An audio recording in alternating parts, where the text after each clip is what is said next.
వదిలేసి ఇప్పుడు స్వామి వారికి అభిషేకం చేయండి.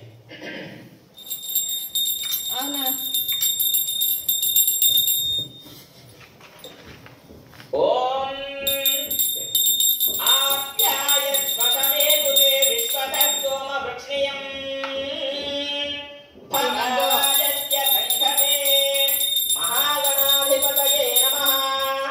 క్షీరేణ స్నాపయామి దధిగ్రామం మహోకార్యం విష్ణోరస్వస్య వారిణః సురభినో ముఖాకరత్రణ అయోగం శితారిషతో దధ్రా స్నాపయామి మధువాతారుతయతే మధుక్షరంత సింధవః మార్గీర్ణ సంకోషతి మధునక్రముదోషతే మధుమత్తార్పిత పుండ్రజః మధుద్యౌరః పునః పితా మధునాన్వనస్పక్షర మధునాకుం అదాఖ్యః మహాగణాధిపతయే నమః మధునా స్నాపయామి.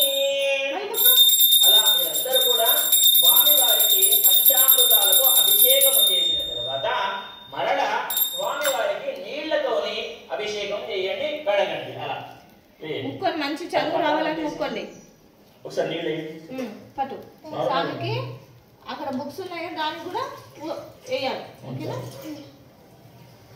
స్వామి వారికి పాలు, పెరుగు, తేనె, నెయ్యి, చక్కెర పంచామృతాలతో కడిగిన తర్వాత నీళ్లతో కడిగిన తర్వాత స్వామి వారికి ఒక కొత్త బట్ట ఉంటుంది కదా, మీ దగ్గర కొత్త బట్ట ఉన్నట్లయితే ఆ బట్టతోని ఆ వస్త్రంతోని శుద్ధి చేయండి. స్వామి వారికి వస్త్రంతో తుడవండి. మన దగ్గర ఇది ఉంది కాబట్టి